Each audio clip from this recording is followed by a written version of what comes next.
It is my pleasure and my honor to work on behalf of Iowa's ethanol and biodiesel producers, their farmer suppliers, and their ultimate customers, who are you all, the motorists across the country. And first, I would like to thank Governor Branstad and Lieutenant Governor Reynolds for hosting this hearing on the 2014 Renewable Fuels Standard. Since word of this disastrous proposal to gut the IRFA's first leak, no one, I don't think, in the entire country has done more than our governor here in Iowa to fight back. Now, this hearing today should have been hosted by the EPA, but they refused. The EPA should be at the Iowa Renewable Fuels Summit next Tuesday, free and open to the public, come on out. But they declined. They should have been there to defend their proposal, but they declined. And in truth, I kind of don't blame them, because the IRFS, the proposed rule for 2014 for the IRFS, is a perfect example of an out-of-touch and broken Washington, D.C. The proposal was clearly a political decision made in the Obama White House and driven by the false fear of higher gasoline prices. Someone at the White House Office of Management and Budget, or maybe over the Council of Economic Advisors, bought hook, line, and sinker the bogus thought that increasing the use of renewable fuels would raise gasoline prices. But their assumptions are wrong, and one trip to Iowa would prove it. Renewable fuels lower gasoline prices. Go to any pump in the state and you will see the E10 blend selling for 20 to 30 cents a gallon less than the E0 option, the non-ethanol option. And that's at the same octane level. And I have seen E85 for sale just in the last week, 50 to 70 cents below E0. The bottom line is that the IRFS lowers gasoline prices. So the first mistake the White House made was to unnecessarily worry about gas prices if they simply followed the IRFS numbers that were in the law. Their next mistake was to dismiss any potential problems from setting the IRFS number too low. Monty, you're talking pretty harsh here. What are you doing? The documents are out there. You can see the quotes in there. So in fact, let me read to you what they wrote. The White House sent to the EPA during the deliberations of this rule, quote, "If volumes are too low, no harm, no foul," unquote. No harm, no foul.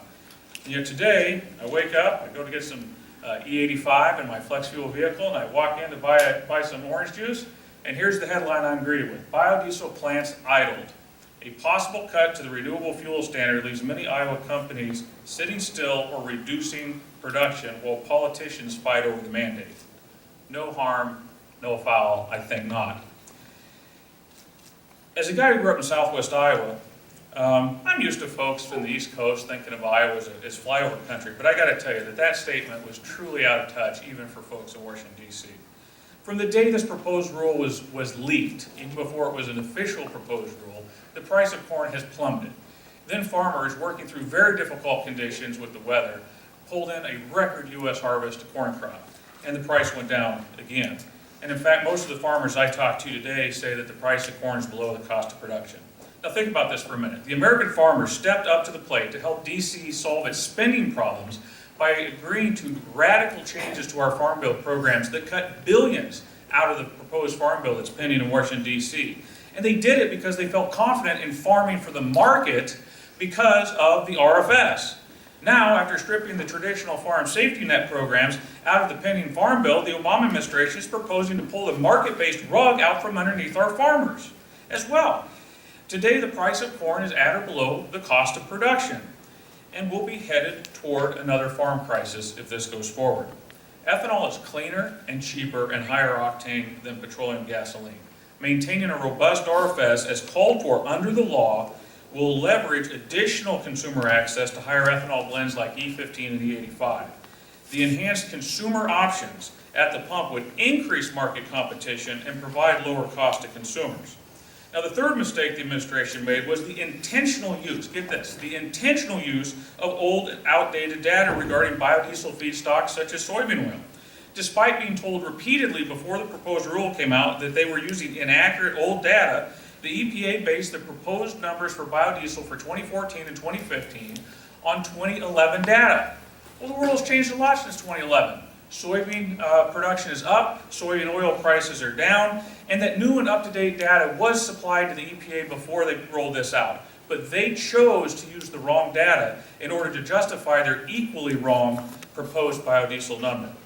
And finally, the White House and the EPA are flat out wrong about the existence of the so-called blend wall. Dr. Babcock at Iowa State explained it here much better than I could, so I'm not going to repeat it, but I'll commend what he said. And I'll just share some real-world examples of what he was talking about. Here in Iowa, we have 14 registered E15 retailers. We have 72 blender pump locations, and we have 186 locations offering E85. And more are on the way this spring.